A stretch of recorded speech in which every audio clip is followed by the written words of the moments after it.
Welcome to Truth and Transcendence. You can find all our other episodes on truthandtranscendence.com. And you can find all the other things I'm doing on beingspace.world. And if you want to know about freedom of spirit, that's on freedomofspirit.world. So I came into the year, and like a lot of people, I had decided I was going to really invest in my wellness. And I thought, right, part of that is regular yoga. I wonder what on earth has happened to Dorothy, my favorite yoga teacher, whose approach really does fit with my particular body and my particular state. And where is she? I couldn't find her. Finally found her after searching high and low. And I said, "Are you doing any online yoga?" She said, "Yes, I'm just about to start an online yoga group next Monday." I went, "No." She said, "Yes." So I immediately was her first group member, and we started on the Monday, and we're now in week 9. We just finished we're just about to finish week 9 tomorrow. And it has been so wonderful. And there's a couple of things from it I'd like to share, which they're to do with yoga, but they're much, much broader than yoga. Dorothy follows a thing called the Scaravelli approach. She calls it Scaravelli-informed yoga. And part of that, and actually what I'm going to say is going to sound like every yoga teacher, but there's a particular version of this in Scaravelli-informed yoga that's very particular, that I can't fully convey in words. You'd have to do it to really get the experience. And that's part of the point of what I want to make in this conversation, actually, that thing about the experience. So a big part of it is this idea of only asking the body to do what the body naturally feels like it wants to do, and never, ever pushing. Now, that is an interesting idea, never, ever pushing. So I thought I knew all about not pushing. I thought I completely understood that. But apparently not.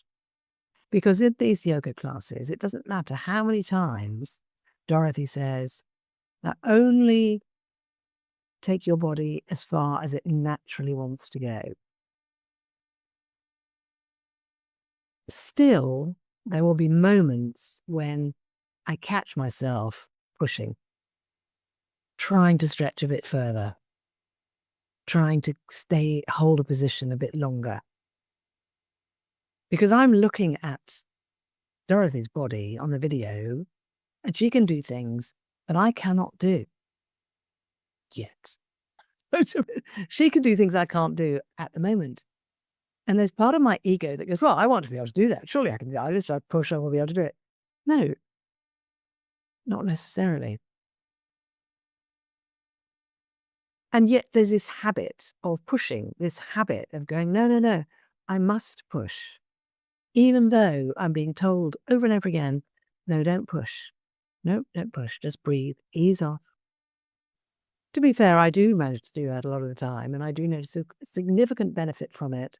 And I do notice that in the rest of my life, it helps to sort of reinforce that part of me that knows not to push. And by push, I mean pushing past where the body wants to go, or where the spirit wants to go, or where the energy wants to go, and recognizing when we need to rest or ease off.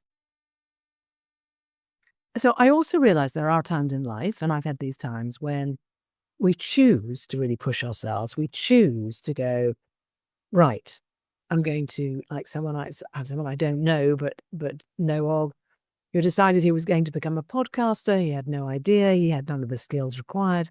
He said, "I'm going to do a show every single day for 8 years." And he did. And he did burn out more than once during that period of time. He did really push himself, but he took himself to a place he wanted to be by doing it. So he intended to do it. He wanted to do it. He did it. But he has not continued in that vein forever. He did it for a reason. So yes, sometimes there are times to do that for a reason, but on an ongoing basis, that's not what we're designed for. In my opinion, you may disagree. So in my view, this whole idea of take the body as far as it wants to go and then ease off if it doesn't want to go any further, take a breath, rest, and then come back in. And the extraordinary thing about that is that when we do that, what actually happens is the body learns. We learn.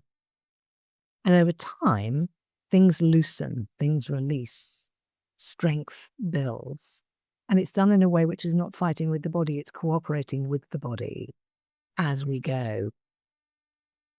And the thing about the ego wanting to push, wanting to get it right, the trouble then is we're actually fighting with ourselves.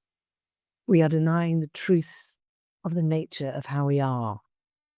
And when we do that, we actually hold ourselves back. And we cut ourselves off from the resources we have within.